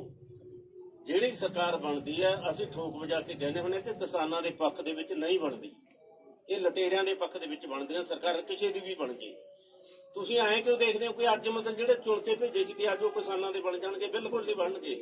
ਉਹਨਾਂ ਤੇ ਦਬਾਅ ਹੁੰਦਾ ਹੈ, ਦਬਾਅ ਦੇ ਵਿੱਚ ਜਿਵੇਂ ਪੰਜਾਬ ਸਰਕਾਰ ਨੇ ਫੈਸਲੇ ਕੀਤੇ ਆ, ਦਬਾਅ ਜਦੋਂ ਬਣ ਜਾਂਦਾ ਉਹ ਫੈਸਲੇ ਕਰ ਲੈਂਦੇ ਆ। ਬੀਜੇਪੀ ਕੀ ਕਹਿੰਦੀ ਹੈ? ਬੀਜੇਪੀ ਤਾਂ ਬਹੁਤ ਕੁਝ ਕਿਹਾ ਹੈ, ਨਕਸਲੀ ਉਹਨੇ ਕਿਹਾ, ਫਰਜੀ ਵੀ ਉਹਨੇ ਕਿਹਾ, ਖਾਲਸਤਾਨੀ ਉਹਨੇ ਕਿਹਾ, ਵਿਚੋਲੀਏ ਉਹਨੇ ਕਿਹਾ, ਕੀ ਨਹੀਂ ਕਿਹਾ ਬੀਜੇਪੀ ਨੇ? ਸਾਨੂੰ ਬੀਜੇਪੀ ਬਹੁਤ ਕੁਝ ਕਹਿੰਦੀ ਹੈ। ਪਰ ਸਰ ਗੁਰਨਾਮ ਸਿੰਘ ਜਰੂਰੀ ਜੀ ਪਹਿਲਾਂ ਜਿਵੇਂ ਹਰਿਆਣਾ ਦੇ ਲੀਡਰਾਂ ਨਾਲ ਮੀਟਿੰਗਾਂ ਕਰ ਰਹੇ ਸੀ, ਤੁਹਾਨੂੰ ਨਹੀਂ ਲੱਗਦਾ ਕਿ ਉਹਨਾਂ ਨੂੰ ਰੋਕਿਆ ਗਿਆ ਗਲਤ ਰਿਹਾ? ਜੇ ਨਾ ਰੋਕਿਆ ਜਾਂਦਾ ਸ਼ਾਇਦ ਅੱਜ ਫੈਸਲੇ ਹੋਰ ਹੋ ਸਕਦੇ, ਤੁਹਾਡੇ ਹੱਕ ਦੇ ਵਿੱਚ ਆ ਸਕਦੇ। ਦੇਖੋ ਜੋ ਕੋਈ ਅਸੂਲ ਬਣਾਉਂਦਾ ਨਾ, ਨੀਤੀ ਪਾਲਿਸੀ ਬਣਦੀ ਆ, ਉਹਦੇ ਤੇ ਪਹਿਰਾ ਦੇਣਾ ਬਹੁਤ ਜ਼ਰੂਰੀ ਹੈ ਸਾਡੇ ਲਈ। ਸਾਡੇ ਲਈ ਜੇ ਇੱਕ ਦੋ ਥਾਵਾਂ ਤੇ ਕਿਤੇ ਹਾਰ ਹੋ ਜੂ ਏਡੀ ਵੱਡੀ ਗੱਲ ਨਹੀਂ ਹੈ। ਵੱਡੀ ਗੱਲ ਸੰਯੁਕਤ ਮੋਰਚਾ ਇੱਕ ਰਹਿੰਦਾ ਜਾਂ ਨਾ ਰਹਿੰਦਾ, ਸਭ ਤੋਂ ਵੱਡੀ ਗੱਲ ਹੈ। ਪੋਲੀਟੀਕਲ ਬੰਦਿਆਂ ਦੀ ਗੱਲ ਹੁੰਦੀ ਹੈ ਜੀ। ਹਨਨ ਮੌਲਾ ਜੀ ਕਿਹਾ ਗਿਆ, ਜਿਵੇਂ ਵੀਰ ਦਾ ਕੁਐਸਚਨ ਸੀ ਉਹਦੇ ਨਾਲ ਜੁੜੇ ਕੁਐਸਚਨ ਹੈ ਵੀ ਪੋਲੀਟੀਕਲ ਲੋਕਾਂ ਨਾਲ ਜਦੋਂ ਮੀਟਿੰਗ ਕੀਤੀ ਜਾਂਦੀ ਹੈ ਤਾਂ ਯੂਨੀਅਨ ਵਰਜਾ ਜਾਂਦਾ, ਸਸਪੈਂਡ ਕਰ ਦਿੱਤਾ ਜਾਂਦਾ ਇੱਕ ਵਾਰ। ਹੁਣ ਲੋਕ ਆਵਾਜ਼ ਚੁੱਕ ਰਹੇ ਆ ਵੀ ਹਨਨ ਮੌਲਾ ਜੀ ਵੀ ਪੋਲੀਟੀਕਲ ਨੇ ਜਾਂ ਹੋਰ ਯਾਦਵ ਜੀ ਨੂੰ ਲੈ ਕੇ ਵੀ ਵਾਰ-ਵਾਰ ਗੱਲ ਚੁੱਕੀ ਜਾਂਦੀ ਹੈ, ਉੱਥੇ ਕੀ ਸਪਸ਼ਟੀਕਰਨ? ਦੇਖੋ ਪੋਲੀਟੀਕਲ ਤਾਂ ਅਸੀਂ ਸਾਰੇ ਹਾਂ, ਕਦੇ ਨਹੀਂ ਕਹਿੰਦੇ ਅਸੀਂ ਗੈਰ ਸਿਆਸੀ। ਅਸੀਂ ਕਿਸਾਨਾਂ ਨੂੰ, ਲੋਕਾਂ ਨੂੰ ਜਨ ਅੰਦੋਲਨ ਬਣਾ ਕੇ ਲੁੱਟ ਤੋਂ ਬਚਾਉਣਾ ਸਾਡੀ ਸਿਆਸਤ ਹੈ। ਇਹਨਾਂ ਨੇ ਵੋਟਾਂ ਲੈ ਕੇ ਰਾਜ ਕਰਕੇ ਲੋਕਾਂ ਨੂੰ ਲੁੱਟਣਾ ਤੇ ਕਾਰਪੋਰੇਟ ਘਰਾਣੇ ਦੇ ਪੱਖ 'ਚ ਪਹੁੰਚਣਾ ਉਹਨਾਂ ਦੀ ਸਿਆਸਤ ਹੈ। ਅਸੀਂ ਕਦੋਂ ਕਹਿੰਦੇ ਅਸੀਂ ਗੈਰ ਸਿਆਸੀ? ਪਰ ਉਹ ਦੋ ਨਾਮ ਵੋਟਾਂ ਦੀ ਸਿਆਸਤ ਨਾਲ ਅਸੀਂ ਕਹਿੰਦੇ ਆ ਕਿ ਜਿਹੜੀਆਂ ਪੋਲੀਟੀਕਲ ਪਾਰਟੀਆਂ ਜਿਹੜੀਆਂ ਚੋਣਾਂ ਲੜ ਰਹੀਆਂ ਉਹਨਾਂ ਨੂੰ ਸਟੇਜ ਦੇ ਨੇੜੇ ਨਹੀਂ ਲੱਗਣ ਦੇਵਾਂਗੇ, ਉਹਨਾਂ ਨੂੰ ਇਹਦੀ ਵਰਤੋਂ ਨਹੀਂ ਕਰਨ ਦੇਵਾਂਗੇ, ਸਿਆਸੀ ਰੋਟੀਆਂ ਨਹੀਂ ਸਿੱਟਣ ਦੇਵਾਂਗੇ। ਇਸੇ ਨਾਲ ਜੁੜਿਆ ਸਵਾਲ ਇਹ ਆ, ਸਭ ਨੂੰ ਪਤਾ ਕਿ ਪੱਛਮੀ ਬੰਗਾਲ ਦਾ ਧੁਰਾ ਜਿਹੜਾ ਹੈਗਾ ਉਹ ਹੈਗਾ ਕਮਿਊਨਿਸਟ ਹੈਗਾ, ਉੱਥੇ ਜਿਹੜੇ ਖੱਬੇ ਪੱਖੀ ਬੋਲਬਾਲਾ ਰਿਹਾ ਹੁਣ ਤੱਕ ਹੈਗਾ। ਤਾਂ ਹੁਣ ਇਸ ਲਈ ਜਿਹੜੀਆਂ ਉੱਥੇ ਬੈਕਬੋਨ ਇਹ ਬਣਾਉਣ ਦੀ ਕੋਸ਼ਿਸ਼ ਕੀਤੀ ਜਾ ਰਹੀ ਕਿ ਉੱਥੇ ਸੈੱਟ ਬੈਕ ਨਾ ਲੱਗੇ ਉਹ ਵੋਟ ਨੂੰ। ਇਸ ਲਈ ਜ਼ਿਆਦਾਤਰ ਪ੍ਰੈਸ਼ਰ ਸੰਯੁਕਤ ਕਿਸਾਨ ਮੋਰਚੇ ਤੇ ਉਹਨਾਂ ਲੀਡਰਾਂ ਦਾ, ਇੱਥੇ ਜਿਹੜੇ ਲੀਡਰਾਂ ਦਾ ਪਿਛੋਕੜ ਜਾਂ ਹੁਣ ਵੀ ਜਿਹੜੇ ਅਵੇਲੇਬਲ ਜਿਹੜੇ ਉਹ ਖੱਬੇ ਪੱਖੀਆਂ ਨਾਲ ਉਹ ਕਹਿੰਦੇ ਆ ਕਿ ਅਸੀਂ ਉੱਥੇ ਜਾ ਕੇ ਸਾਨੂੰ ਇਹੋ ਜਿਹੇ ਪ੍ਰੋਗਰਾਮ ਕਰਨੇ ਚਾਹੀਦੇ ਨੇ। ਕਿ ਲੱਗਦਾ ਕਿ ਕਿਤੇ ਨਾ ਕਿਤੇ ਇੱਕ ਵਾਰ ਫਿਰ ਦੇਸ਼ ਦੀ ਰਾਜਨੀਤੀ ਵਿੱਚ ਉਹ ਖੱਬੇ ਪੱਖੀ ਜਿਹੜੀ ਚਾਰਧਾਰਾ ਡਾਊਨ ਹੋ ਗਈ ਜਾਂ ਸੈਟਬੈਕ ਲੱਗੇ, ਉਹਨੂੰ ਬਚਾਉਣ ਦੀ ਕੋਸ਼ਿਸ਼ ਹੋ ਰਹੀ ਹੈ ਸੰਯੁਕਤ ਕਿਸਾਨ ਮੋਰਚੇ ਦੇ ਬਹਾਨੇ। ਦੇਖੋ ਕਿਸੇ ਲੋਕਾਂ ਦਾ ਇਹ ਨਿੱਜੀ ਤੌਰ ਤੇ ਕਿਸੇ ਦਾ ਵਿਚਾਰ ਹੋ ਸਕਦਾ ਹੈ, ਸੰਯੁਕਤ ਮੋਰਚੇ ਦਾ ਅਜਿਹਾ ਕੋਈ ਵਿਚਾਰ ਨਹੀਂ ਹੈ। ਕਿ ਇਹਨੂੰ ਪੋਲੀਟੀਕਲ ਰੰਗਤ ਦਿੱਤੀ ਜਾਵੇ। ਮੈਂ ਪਹਿਲਾਂ ਹੀ ਸਪਸ਼ਟ ਕਰ ਚੁੱਕਿਆ ਕਿ ਜਿਹੜੇ ਵੀ ਦੂਸਰੀਆਂ ਸਟੇਟਾਂ ਵਿੱਚ ਅਸੀਂ ਗਏ ਆ ਉਹਨਾਂ ਦਾ ਮਨੋਰਥ ਇਹ ਨਹੀਂ ਹੈ ਕਿ ਕਿਸੇ ਦੀ ਸਪੋਰਟ ਕਰਨਾ। ਮਨੋਰਥ ਅਸੀਂ ਠੋਕ ਕੇ ਹਰਾ ਸਕਦੇ ਹਾਂ ਆਪਦੀ ਗੱਲ ਲਿਜਾ ਕੇ, ਸਾਨੂੰ ਪੂਰਾ ਮੌਕਾ ਮਿਲ ਜੇ। ਹੁਣ ਤਾਂ ਸਾਨੂੰ ਸਮਾਂ ਥੋੜਾ ਮਿਲਿਆ। ਪੰਜਾਬ ਦੇ ਵਿੱਚ ਅਜਿਹਾ ਕੁਝ ਹੁੰਦਾ ਹੋਵੇ ਤਾਂ ਅਸੀਂ ਕਹਿ ਸਕਦੇ ਸੀ, 5 ਮਹੀਨੇ ਹੋ ਗਏ ਸੀ ਚੱਲਦਿਆਂ ਨੂੰ ਉੱਥੇ, ਪਰ ਜਿੱਥੇ ਅਜੇ ਅੰਦੋਲਨ ਹੋਣੇ ਹੀ ਗਿਆ। ਤੁਸੀਂ ਕਿਹਾ ਕਿ ਪਹਿਲਾਂ ਵੀ ਤੁਸੀਂ ਕਿਹਾ ਭਾਰਤ ਪੱਧਰ ਤੇ ਫੈਲ ਗਿਆ। 737 ਜ਼ਿਲ੍ਹੇ ਆ, 700 ਜ਼ਿਲ੍ਹੇ ਦੇ ਵਿੱਚ ਟ੍ਰੇਨਾਂ ਰੁਕ ਜਾਣਗੀਆਂ, ਇਹ ਛੋਟੀ ਗੱਲ ਥੋੜ੍ਹਾ। ਹੁਣ ਪਤਾ ਲੱਗੂਗਾ 26 ਤਰੀਕ ਨੂੰ ਕਿਹੋ ਜਿਹਾ ਬੰਦ ਹੁੰਦਾ। ਅਸੀਂ ਅੱਜ ਵੀ ਕਹਿੰਦੇ ਹਾਂ ਕਿ ਠੋਕ ਵਜਾ ਕੇ ਮੁਕੰਮਲ ਬੰਦ ਹੋਊਗਾ। ਫਿਰ ਥੋੜਾ ਜਿਹਾ ਸਵਾਲ ਨਿਕਲ ਆਉਣਾ ਕਿ ਜੀ ਫਲਾਨਾ ਪਾਸਾ ਜਿਹਾ ਰਹਿ ਗਿਆ ਸੀ। ਦੇਖੋ ਵੱਖ-ਵੱਖ ਸਟੇਟਾਂ ਦੇ ਵਿੱਚ ਵੱਖ-ਵੱਖ ਕੰਮ ਧੰਦੇ ਆ, ਕਿਤੇ ਵਾਢੀ ਸ਼ੁਰੂ ਹੋ ਗਈ ਹੈ, ਕਿਤੇ ਅਜੇ 20 ਦਿਨਾਂ ਨੂੰ ਹੋਣੀ ਹੈ। ਇਹ ਸਾਰਾ ਕੁਝ ਨਾ ਚੱਲ ਜਾਂਦਾ ਹੁੰਦਾ। ਸਾਥੋਂ ਪੰਜਾਬ ਹੀ ਨਹੀਂ ਲੋਟ ਆਉਂਦਾ, 3 ਜ਼ੋਨਾਂ ਦੇ ਵਿੱਚ ਵੰਡਿਆ ਹੋਇਆ। ਅਸੀਂ ਝੋਨਾ ਲਾ ਲੈਂਦੇ ਆ, ਦੂਜੇ ਅਜੇ ਵਿਹਲੇ ਬੈਠੇ ਹੁੰਦੇ ਆ। ਅਸੀਂ ਕਹਿੰਦੇ ਐਜੀਟੇਸ਼ਨ ਕਰੀਏ, ਉਹ ਕਹਿੰਦੇ ਹੁੰਦੇ ਅਸੀਂ ਬਾਸਮਤੀ ਲਾਉਂਦੇ ਆ। ਇਹ ਥੋੜ੍ਹੀਆਂ ਜਿਹੀਆਂ ਪ੍ਰੋਬਲਮਾਂ ਹੈਗੀਆਂ। ਇਹ ਤਾਂ ਭਾਰਤ ਹੈ ਬਹੁਤ ਵੱਡਾ, ਕਿਤੇ ਰਹਿ ਵੀ ਸਕਦਾ। ਆ ਹੁਣ ਜਿੱਥੇ ਇਲੈਕਸ਼ਨਾਂ ਹੋ ਰਹੀਆਂ ਉੱਥੇ ਪੂਰਾ ਸਾਰੇ ਹੀ ਆਪਾਂ ਜਾਣਦੇ ਆ ਕਿ ਇੱਕ ਵਾਰ ਜਿਹੜਾ ਚੋਣ ਬੁਖਾਰ ਹੈ ਉਹ ਸਾਰਿਆਂ ਨੂੰ ਚੜ ਜਾਂਦਾ ਹੈ। ਇਸ ਕਰਕੇ ਕਿਤੇ ਫਰਕ ਰਹਿ ਸਕਦਾ। ਜਿਹੜੇ ਤੁਸੀਂ ਗੱਲ ਕੀਤੀ ਆ, ਕੋਈ ਆંકੜੇ ਹੈਗੇ ਨੇ ਇਹਦੇ ਸੰਯੁਕਤ ਕਿਸਾਨ ਮੋਰਚੇ ਦੇ ਕੋਲ? ਕਿਉਂਕਿ ਯੂਪੀ ਦੇ ਵਿੱਚ ਨਹੀਂ ਬੰਦ ਕੀਤਾ ਗਿਆ, ਉੱਤਰਾਖੰਡ ਦੇ ਵਿੱਚ ਰੇਲਾਂ ਨਹੀਂ ਰੋਕੀਆਂ ਗਈਆਂ, ਦਿੱਲੀ ਦੇ ਵਿੱਚ ਨਹੀਂ ਰੋਕੀਆਂ ਗਈਆਂ, ਤਾਂ ਇਹ ਤਾਂ ਹੈ ਨਹੀਂ ਕਿ 3 ਰਾਜਾਂ ਦੇ ਵਿੱਚ 36 ਜ਼ਿਲ੍ਹੇ ਨੇ। ਸਾਨੂੰ ਅੰਕੜੇ ਦੱਸਣ ਵਾਲਾ ਮੀਟ ਗਿਆ, ਅਸੀਂ ਕਿਹੜਾ ਉੱਥੇ ਜਾ ਕੇ ਆਉਂਦੇ ਹਾਂ। ਨਹੀਂ, ਪਰ ਤੁਹਾਡੇ ਕੋਲ 700 ਜਿਹੜੇ ਪਹੁੰਚੇ ਨੇ, ਹਾਂ, ਕਿਤੇ ਪਹੁੰਚੇ ਹੋਣਗੇ। ਸਾਡੇ ਸੰਯੁਕਤ ਮੋਰਚੇ ਦੀ ਮੀਟਿੰਗ ਦੇ ਵਿੱਚ ਇਹ ਅੰਕੜਾ ਪਹੁੰਚਿਆ ਕਿ 700 ਜ਼ਿਲ੍ਹਿਆਂ ਦੇ ਵਿੱਚ ਬੰਦ। ਤੁਸੀਂ ਕਿਹਾ ਵੀ ਅਸੀਂ ਜਿਹੜੇ ਆ ਸਿਆਸੀ ਜਿਹੜਾ ਭਾਰਤ ਬੰਦ ਹੈ, ਦਿੱਲੀ ਦੇ ਵਿੱਚ, ਦਿੱਲੀ ਦੇ ਅੰਦਰ ਜਾਓਗੇ ਕਿ ਨਹੀਂ ਜਾਓਗੇ? ਕਿਉਂਕਿ 26 ਤੋਂ ਬਾਅਦ ਦਿੱਲੀ ਤੋਂ ਕਿਨਾਰਾ ਕਰਕੇ ਬੈਠੇ। ਕਿਉਂਕਿ ਜਦੋਂ 6 ਫਰਵਰੀ ਨੂੰ ਉਹਦੇ ਕਹਿੰਦੇ ਦਿੱਲੀ ਨਾਲ ਦੇਖੋ ਇਹ ਕਹਿਣਾ ਕਿ 26 ਤੋਂ ਬਾਅਦ ਤੁਸੀਂ ਕਿਨਾਰਾ ਕਰਕੇ ਬੈਠੋ। ਅਸੀਂ ਹੁਣ ਤੱਕ ਐਮਪੀ ਰੋਕ ਕੇ ਹਟੇ ਆ। ਇਹ ਨਹੀਂ ਕਹਿਣਾ ਚਾਹੀਦਾ ਕਿ ਉਦੋਂ ਬਾਅਦ ਕਿਨਾਰਾ ਕੀਤਾ ਹੋਇਆ। ਅਸੀਂ ਸੁਣੋ ਨਾ, ਮੇਰੀ ਗੱਲ ਸੁਣੋ। ਅਸੀਂ ਇਹਨਾਂ ਬਾਰਡਰਾਂ ਨੂੰ ਨਹੀਂ ਖਾਲੀ ਕਰਨਾ ਚਾਹੁੰਦੇ ਕਿਸੇ ਵੀ ਹਾਲਤ ਦੇ। ਸੱਦਾ ਭਾਰਤ ਪੱਧਰ ਦਾ ਹੋ ਸਕਦਾ, ਅਸੀਂ ਬਾਰਡਰ ਬਿਲਕੁਲ ਨਹੀਂ ਖਾਲੀ ਕਰਨਾ ਚਾਹੁੰਦੇ। ਇਹ ਸਾਡਾ ਇੱਕ ਮਨੋਰਥ ਹੈ ਕਿ ਬਾਰਡਰਾਂ ਨੂੰ ਖਾਲੀ ਨਾ ਕੀਤਾ ਜਾਵੇ। ਤੁਹਾਡੇ ਜਿਹੜਾ ਅੰਦੋਲਨ ਦਾ ਅਸਰ ਉਹ ਦਿੱਲੀ ਦੇ ਅੰਦਰ ਹੋਊਗਾ ਕਿ ਨਹੀਂ? ਰਾਜਧਾਨੀ ਵਿੱਚ ਹੋਊਗਾ। ਚੱਕਾ ਜਾਮ ਜਿਹੜਾ 4 ਘੰਟੇ ਦਾ ਸੀ ਉਹ ਵੀ ਸਪਸ਼ਟ ਹੈ ਅਸੀਂ ਦਿੱਲੀ ਚੋਂ ਨਹੀਂ ਕਰਨਾ। ਦੇਖੋ ਐਮਪੀ ਦੇ ਉੱਪਰਲਾ ਦੇਖੋ ਮੀਡੀਆ ਨੂੰ ਨਵੀਂ ਗੱਲ ਚੰਗੀ ਲੱਗਦੀ ਹੁੰਦੀ ਹੈ। ਅਸੀਂ ਇਹਨੂੰ ਲੰਬਾ ਚਲਾਉਣਾ, ਅਸੀਂ ਦਿੱਲੀ ਦੇ ਵਿੱਚ ਵੜਨਾ, ਅਸੀਂ ਪਾਰਲੀਮੈਂਟ ਤੱਕ ਜਾਣਾ, ਪਰ ਅਸੀਂ ਸਮਾਂ ਲੱਗੂਗਾ। ਤੁਹਾਨੂੰ ਐ ਕਿ ਕੱਲ ਨੂੰ ਖਬਰਾਂ ਲਾ ਦਈਏ ਪਾਰਲੀਮੈਂਟ ਜਿਹੜਾ ਤੁਹਾਡਾ ਪਾਰਲੀਮੈਂਟ ਤੱਕ ਜਾਣਾ, ਉਹ ਕੈਦ ਸਾਹਿਬ ਵਾਲਾ ਲੱਖਾਂ ਟਰੈਕਟਰ ਲੈ ਕੇ ਜਾਣਾ, ਗੱਦੇ ਲਾਉਣ ਵਾਲਾ ਜਾਣਾ, ਕੋਈ ਵੱਖਰਾ ਜਾਣਾ। ਦੇਖੋ ਇਹ ਅਜੇ ਪਲਾਨ ਨਹੀਂ ਕੀਤਾ ਸੀ। ਮੈਂ ਕਹਿੰਦਾ ਕਿ ਜਿਹੜੇ ਕਰਾਂਗੇ। ਕਹਿ ਰਹੇ ਆ ਲੱਖਾਂ ਟਰੈਕਟਰ ਲੈ ਜਾਵਾਂਗੇ, ਉਹ ਹੋ ਸਕਦਾ ਉਹ ਹੋਵੇ। ਉਹ ਕਿਸੇ ਦਾ ਵਿਅਕਤੀਗਤ ਹੋ ਸਕਦਾ। ਅਜੇ ਸੰਯੁਕਤ ਮੋਰਚੇ ਦੀ ਇਹ ਫੈਸਲਾ ਨਹੀਂ ਹੈ ਕਿ ਅਸੀਂ ਲੱਖਾਂ ਟਰੈਕਟਰ ਸਵਾਲ ਦਾ ਜਿਹੜਾ ਪਾਰਲੀਮੈਂਟ ਮੇਰੇ ਸਾਥੀ ਨੇ ਪੁੱਛਿਆ, ਤੁਸੀਂ ਉਹ ਜਵਾਬ ਦਾ ਤਸੱਲੀ ਬਖਸ਼ ਨਹੀਂ ਦੇ ਪਾਏ। ਸਾਡਾ ਸਵਾਲ ਹੈ ਕਿ 6 ਜਦੋਂ ਟ੍ਰੇਨਾਂ ਰੁਕੀਆਂ ਗਈਆਂ, 6 ਮਾਰਚ ਨੂੰ 19 ਫਰਵਰੀ ਪੂਰਾ ਪ੍ਰੋਗਰਾਮ ਦਿੱਤਾ ਗਿਆ। ਦਿੱਲੀ ਦੇ ਵਿੱਚ ਇਸ ਤਰ੍ਹਾਂ ਕੋਈ ਨਹੀਂ ਸੀਗਾ। ਚੱਕਾ ਜਾਮ ਦਾ ਕੀਤਾ ਦਿੱਲੀ ਦੇ ਵਿੱਚ ਜੈਪੁਰ। ਤੁਸੀਂ ਰਾਜਧਾਨੀ ਦਿੱਲੀ ਨੂੰ ਭਾਰਤ ਦੇ ਹਿੱਸੇ 'ਚ ਮੰਨਦੇ ਹੋ ਕਿ ਨਹੀਂ? ਫਿਰ ਉੱਥੇ ਪ੍ਰੋਗਰਾਮ ਕਿਉਂ? ਜੇ ਪੂਰੇ ਭਾਰਤ 'ਚ ਕਿੰਨੇ ਪੂਰਾ ਪ੍ਰੋਗਰਾਮ, ਫਿਰ ਦਿੱਲੀ ਕਿਉਂ ਛੱਡ ਦਿੰਦੇ ਹੋ? ਇਹਦੇ ਪਿੱਛੇ ਕਾਰਨ ਕੀ ਹੈ? ਦਿੱਲੀ ਕਿਉਂ ਛੱਡ ਦਿੰਦੇ ਹੋ? ਜੇ ਚੱਕਾ ਜਾਮ ਦਿੱਲੀ ਦੇ ਵਿੱਚ ਕਿਉਂ ਨਹੀਂ ਹੋ ਸਕਦਾ ਸੀ? ਰੇਲਾਂ ਦਿੱਲੀ ਦੇ ਵਿੱਚ ਕਿਉਂ ਨਹੀਂ ਰੁਕੀਆਂ? 26 ਨੂੰ ਅਸੀਂ ਦਿੱਲੀ ਦੇ ਵਿੱਚ ਗਏ ਆ। ਸਾਨੂੰ ਤੁਸੀਂ ਇਹ ਕਹਿ ਨਹੀਂ ਸਕਦੇ ਕਿ ਨਹੀਂ ਇਹ ਤੋਂ ਗਏ। ਬਾਅਦ ਦੇ ਪ੍ਰੋਗਰਾਮ ਸੁਣੋ ਨਾ, 26 ਤੋਂ ਬਾਅਦ ਤੁਹਾਨੂੰ ਕਿ ਨਹੀਂ ਪਤਾ ਕਿ ਹਾਲਤ ਕਿਹੋ ਜਿਹੀ ਬਣੀ ਆ। ਉਹ ਹਾਲਤ ਵੀ ਸੰਭਾਲਣੀ ਸੀ ਨਾ। ਇੱਕ ਵਾਰ ਜਿਹੜਾ ਮੋੜ ਆਇਆ, ਗੱਡੀ ਲੀਹੋਂ ਲੈਂਦੀ ਸੀ, ਇੱਕ ਸੰਭਲ ਕੇ ਇੱਕ ਪਾਲਸੀ ਸੀ ਬੀਜੇਪੀ ਦੀ ਪੂਰੀ ਕਿ ਇਹਨੂੰ ਲੀਹੋਂ ਲਾ ਕੇ ਇਹਨੂੰ ਹਿੰਦੂ ਸਿੱਖ ਦਾ ਮਸਲਾ ਬਣਾ ਕੇ ਇੱਥੇ ਦਿੱਲੀ ਦੇ ਵਿੱਚ ਦੰਗੇ ਕਰਾ ਦਈਏ ਤੇ ਜੇ 84 ਯਾਦ ਕਰਾ ਦਈਏ। ਅਸੀਂ 84 ਮੁੜ ਨਹੀਂ ਦੁਹਰਾਉਣ ਦਿੱਤਾ। ਉਸ ਤੋਂ ਬਾਅਦ ਕੋਸ਼ਿਸ਼ਾਂ ਕੀਤੀਆਂ ਇਹਨਾਂ ਨੇ 2-3 ਦਿਨ, ਫਿਰ ਵੀ ਅਸੀਂ ਮਤਲਬ ਤੋਂ ਚੁਕੰਨੇ ਰਹੇ, ਨਹੀਂ ਬਣ ਦਿੱਤਾ। ਉਹ ਦੇਖੋ ਹਾਲਤ ਨੂੰ ਸਾਹਮਣਾ ਹੁੰਦਾ ਹੈ। ਕੋਈ ਹਾਲਤ ਜਿਹੇ ਬਣ ਜਾਂਦੇ। 15 ਜਿਹੜਾ ਬੰਦ ਹੋਊਗਾ ਉਹ ਦਿੱਲੀ ਦੇ ਵਿੱਚ ਬੰਦ ਹੋਊਗਾ ਜਾਂ ਨਹੀਂ ਹੋਊਗਾ? ਦਿੱਲੀ 'ਚ ਵੀ 18 ਮਾਰਚ को हमारी महापंचायत ਕਹਾਣੀ ਵਾਲੀ ਕੋਸ਼ਿਸ਼ ਦਿੱਲੀ ਦੇ ਵਿੱਚ ਬੰਦ ਹੋਊਗਾ ਜਾਂ ਜਿਹੜਾ ਨਹੀਂ ਬਣਾਉਣਾ, ਅਸੀਂ ਬਣਾਉਣਾ, ਬਣਾਵਾਂਗੇ, ਕੋਸ਼ਿਸ਼ ਕਰਾਂਗੇ।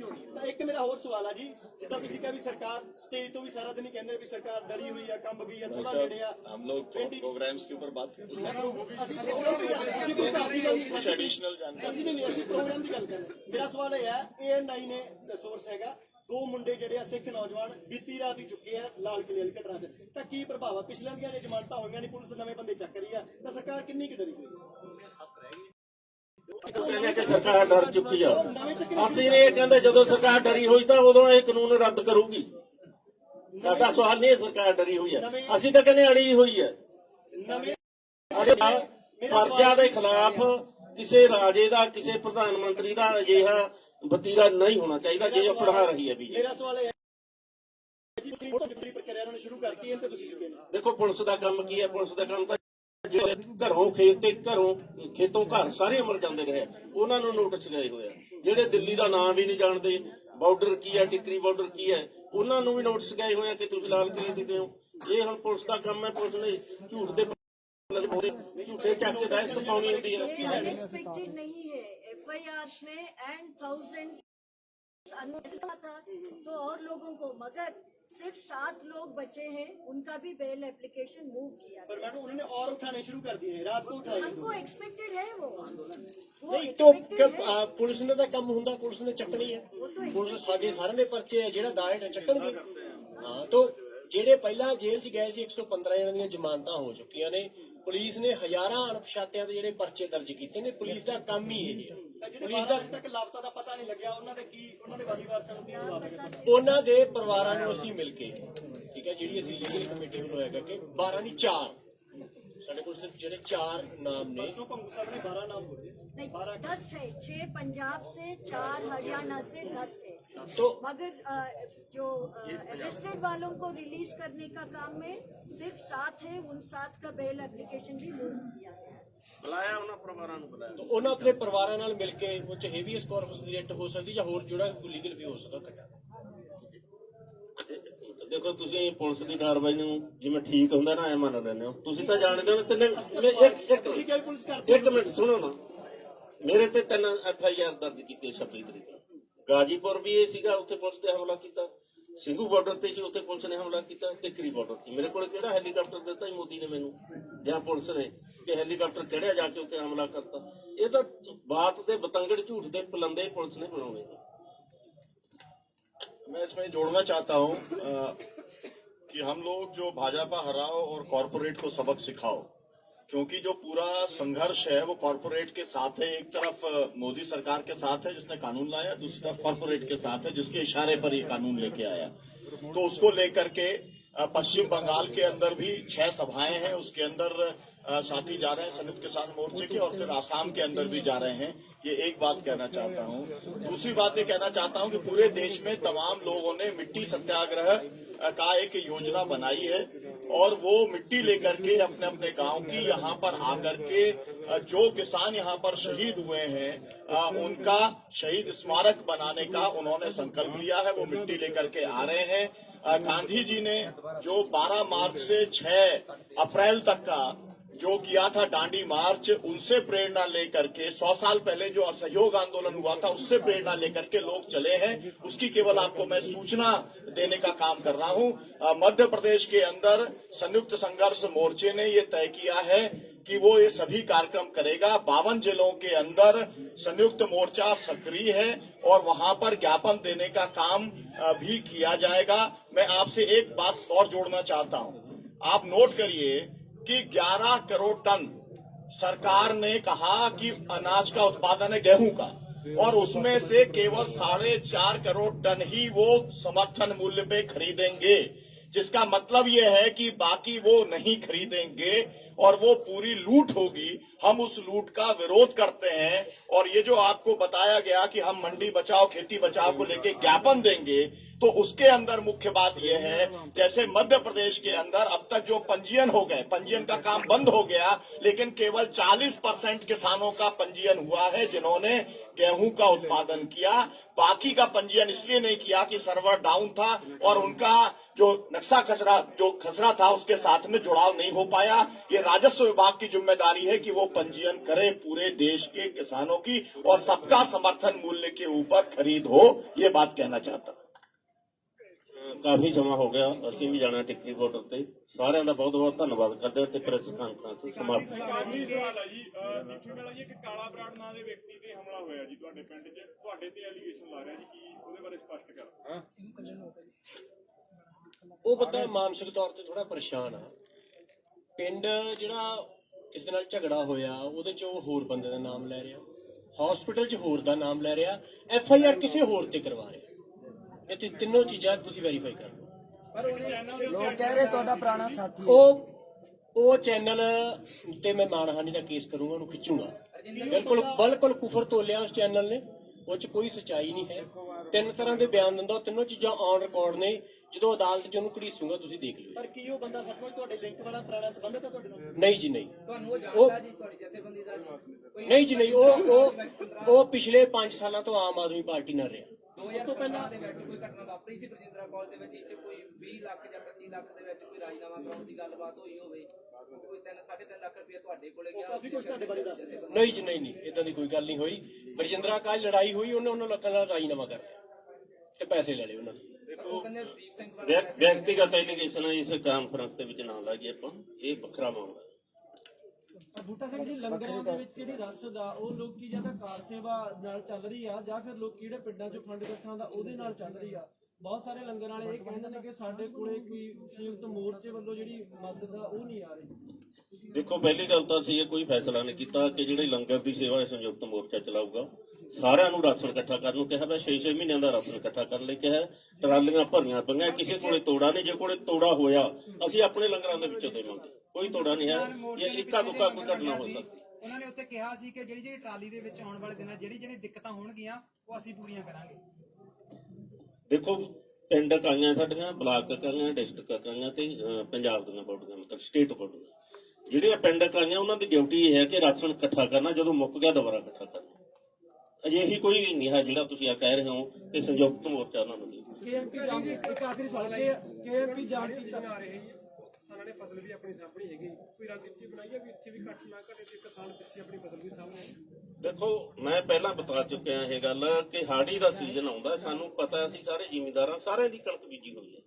1 ਹਫ਼ਤੇ ਤੋਂ ਵੱਧ ਸੀਜ਼ਨ ਨਹੀਂ ਹੈ। ਇੱਕ ਹਫ਼ਤੇ ਦੀ ਮਤਲਬ ਜਿਹੜੀ ਸ਼ਿਫਟ ਬਣਾਈ ਹੋਈ ਹੈ ਸਾਰੇ ਪਿੰਡਾਂ ਦੇ ਵਿੱਚ। 10 ਬੰਦੇ, ਕਿਸੇ ਪਿੰਡ ਚੋਂ 20 ਬੰਦੇ, ਕਿਸੇ ਚੋਂ 50 ਬੰਦੇ, ਉਹ ਆਉਂਦੇ ਆ, ਹਫ਼ਤਾ ਲਾ ਕੇ ਜਾਂਦੇ, ਦੂਜੇ ਮੁੜ ਜਾਂਦੇ। ਕੋਈ ਪ੍ਰੋਬਲਮ ਨਹੀਂ, ਨੋ ਪ੍ਰੋਬਲਮ, ਨਾ ਟਰੈਕਟਰਾਂ ਦੀ ਨਾ ਟਰਾਲੀਆਂ ਦੀ। ਕੋਈ ਫਰਕ ਨਹੀਂ ਪੈਂਦਾ। ਇੱਕ ਪਿੰਡ ਦੇ ਵਿੱਚੋਂ 2 ਟਰੈਕਟਰ ਇੱਥੇ ਖੜੇ ਆ, ਉਹ ਪਿੰਡ ਵਾਲਿਆਂ ਨੇ ਜ਼ਿੰਮੇਵਾਰੀ ਚੱਕੀ ਹੈ ਕਿ ਜੇ ਮੋਦੀ ਸਰਕਾਰ ਨੇ ਇਹਨਾਂ ਨੇ ਅੱਗ ਲਾਤੀ, ਪਿੰਡ ਇਹਨਾਂ ਨੂੰ ਸਾਂਝੇ ਇਕੱਠੇ ਕਰਕੇ ਦੇਵਾਂਗੇ। ਬੂਟਾ ਸਿੰਘ ਜੀ, ਐਡੇ ਫੈਸਲੇ ਲਏ। ਕਿਸਾਨ ਆਪਣੀ ਸਰਕਾਰ ਤੇ ਦਬਾਅ ਬਣਾਉਣ ਦੀ ਕੋਸ਼ਿਸ਼ ਕਰ ਰਹੇ ਨੇ, ਹਨਾ? ਜਿਵੇਂ ਤੁਸੀਂ ਕਹਿ ਰਹੇ ਹੋ ਕਿ ਰਾਜਾਂ ਦੇ ਵਿੱਚ ਅਸੀਂ ਜਾ ਰਹੇ ਹਾਂ, ਕਈ ਰਣਨੀਤੀਆਂ ਤੁਸੀਂ ਵਰਤ ਰਹੇ ਹੋ, ਪਰ ਹਜੇ ਵੀ ਦੋਨੇ ਜਿਹੜੀਆਂ ਸਟੇਜਾਂ ਨੇ ਉਹਨਾਂ ਦੇ ਗੱਭੇ ਜਿਹੜਾ ਰਾਹ ਬੰਦ ਕੀਤਾ ਗਿਆ ਹੈ ਤਾਂ ਕਿਸਾਨ ਆਗੂ ਉਹ ਨਹੀਂ ਖੁਲਾ ਸਕੇ। ਅਸੀਂ ਤਾਂ ਖਿਲਾਉਣਾ ਨਹੀਂ ਚਾਹੁੰਦੇ ਅਜੇ ਰਾਹ ਕੋਈ। ਉਹਦੇ ਕਰਕੇ ਦਿੱਕਤ ਬੜੀ ਨਹੀਂ, ਬਿਲਕੁਲ ਨਹੀਂ। ਜਿੱਦਾਂ ਹੀ ਖੋਲਣਾ ਹੋਇਆ ਅਸੀਂ ਕਹਾਂਗੇ ਵੀ ਹੁਣ ਇਹਨੂੰ ਖੋਲ ਦਿਓ, ਨਹੀਂ ਅਸੀਂ ਖੋਲਾਂਗੇ। ਬੂਟਾ ਜੀ, ਆਖਰੀ ਸਵਾਲ ਲੈ ਲਓ, ਆਖਰੀ ਸਵਾਲ ਵੀ ਹਿੰਦੂ ਦੇ ਵਿੱਚ ਸਟੇਟਮੈਂਟ ਲੱਗੀ ਹੋਈ ਹੈ ਡਾਕਟਰ ਦਰਸ਼ਨਪਾਲ ਦੇ ਹਵਾਲੇ ਤੋਂ ਕੋਟ ਕੀਤਾ ਗਿਆ। ਉਹਨਾਂ ਕਿਹਾ ਗਿਆ ਕਿ ਅਸੀਂ ਥੋੜਾ ਜਿਹਾ ਨਰਮੀ ਨਾਲ ਵੀ ਸੋਚ ਸਕਦੇ ਹਾਂ।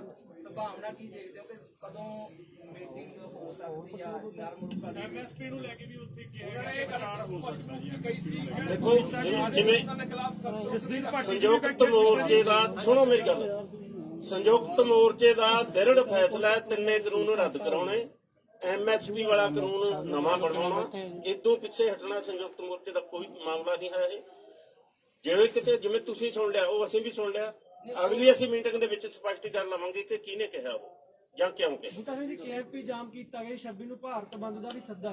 ਚਰਚਾਵਾਂ ਨੇ ਵੀ ਸਰਕਾਰ ਜੇ ਗੱਲਬਾਤ ਨਹੀਂ ਕਰਨਾ ਚਾਹੁੰਦੀ। ਜਿਹੜੇ ਇਹ ਪ੍ਰੋਗਰਾਮ ਨੇ, ਇਹ ਸਰਕਾਰ ਤੇ ਗੱਲਬਾਤ ਦੇ ਦਬਾਅ ਲਈ ਨੇ ਜਾਂ ਇਹਨਾਂ ਦਾ ਕੋਈ ਹੋਰ ਮਤਲਬ ਹੈ? ਆਊਟਪੁੱਟ ਹੋ ਸਕਦੀ ਹੈ ਵੱਡੀ।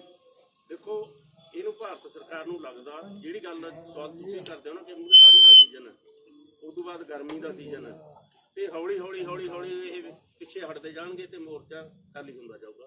ਇਹ ਭੁਲੇਖਾ ਹੈ ਭਾਰਤ ਸਰਕਾਰ ਦਾ, ਜਿਹੜਾ ਉਲਟਾ ਵਾਲਾ ਵੱਟੀ ਬੈਠੀ ਹੈ। ਠੀਕ ਹੈ ਜੀ। ਸਾਡੀ ਲੜਾਈ ਭਾਰਤ ਸਰਕਾਰ ਦੇ ਨਾਲ ਮੋਦੀ ਨਾਲ ਵੱਡੀ ਹੈ। ਚਾਹੇ ਉਹ ਬੀਜੇਪੀ ਦਾ ਪ੍ਰਧਾਨ ਮੰਤਰੀ, ਬੀਜੇਪੀ ਦਾ ਪਾਰਟੀ ਦਾ ਨਾਂ ਲੈ ਕੇ ਬਣਿਆ, ਪਰ ਇੱਕ ਬਹੁਤ ਹੀ ਸਖਤੀ ਦੇ ਨਾਲ ਆਪਣਾ ਸਾਡੇ ਪੇਸ਼ ਆ ਰਿਹਾ ਹੈ। ਕਿਸਾਨਾਂ ਦੇ ਨਾਲ ਐਡਾ ਬੁਰਾ ਵਿਹਾਰ ਸਰਕਾਰ ਨੂੰ ਨਹੀਂ ਸੀ ਕਰਨਾ ਚਾਹੀਦਾ ਜਿੰਨਾ ਮੋਦੀ ਸਰਕਾਰ ਕਰ ਰਹੀ ਹੈ। ਬਿਜਲੀ ਕੱਟ ਦੇਣੀ, ਪਾਣੀ ਕੱਟ ਦੇਣਾ, ਇੱਕ ਘੁੱਟ ਪਾਣੀ ਦੀ ਨਹੀਂ ਦਿੱਤੀ, ਕਿਤੇ ਫਰੈਸ਼ ਹੋਣ ਵਾਸਤੇ ਜਗ੍ਹਾ ਨਹੀਂ ਦਿੱਤੀ। ਸਾਡੇ ਨਾਲ ਦੁਸ਼ਮਣੀ ਕਮਾ ਰਿਹਾ। ਤੁਸੀਂ ਬੜੇ ਪਿਆਰ ਨਾਲ ਸਵਾਲ ਕਰ ਰਹੇ ਹੋ, ਸਰਕਾਰ ਨੇ ਇਹ ਨਹੀਂ ਕੀਤਾ, ਸਰਕਾਰ ਨੇ ਬੜੇ ਸਵਾਲ ਅਸੀਂ ਸਵਾਲਾਂ ਦਾ ਸਟੇਟਮੈਂਟ ਨੂੰ ਪਲੀਜ਼ ਆਦੀ ਸਟੇਟਮੈਂਟ ਮੀਡੀਆ ਕਿਸਾਨਾਂ ਦੀ ਗੱਲ ਨੂੰ ਪਲੀਜ਼ ਆਪਦੇ ਸ਼ਬਦ ਵਾਪਸ ਮੀਡੀਆ ਕਿਸਾਨਾਂ ਦੀ ਗੱਲ ਨੂੰ ਮੀਡੀਆ ਕਿਸਾਨਾਂ ਦੀ ਗੱਲ ਨੂੰ ਗੁਣਾ ਇੱਕ ਬਰਾਬਰ ਨਾ ਕਰੋ ਨਹੀਂ ਕਰਦੇ ਜੀ, ਨਹੀਂ ਕਰਦੇ ਗੱਲ ਪੂਰੀ ਗੱਲ ਸੁਣ ਲੈ ਜਾਂ ਵਾਪਸ ਲੈ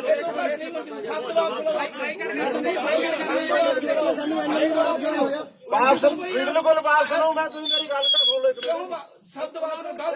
ਮੈਂ ਲੈ ਲੈਣਾ ਵੀ ਨਹੀਂ ਨਹੀਂ ਦੇਖੋ ਇੰਜ ਨਾ ਕਰੋ ਕੋਈ ਬੰਦੇ ਤੋਂ ਕੋਈ ਸ਼ਬਦ ਨਾ ਦੇਵੀ ਨਾ ਨਿਕਲ ਜਾਂਦਾ ਜੇ ਤਾਂ ਸੰਯੁਕਤ ਮੋਰਚਾ ਤੁਹਾਡੀ ਕਦਰ ਨਹੀਂ ਕਰਦਾ ਫਿਰ ਤਾਂ ਤੁਸੀਂ ਕਹੋਗੇ ਇਸ ਗੱਲ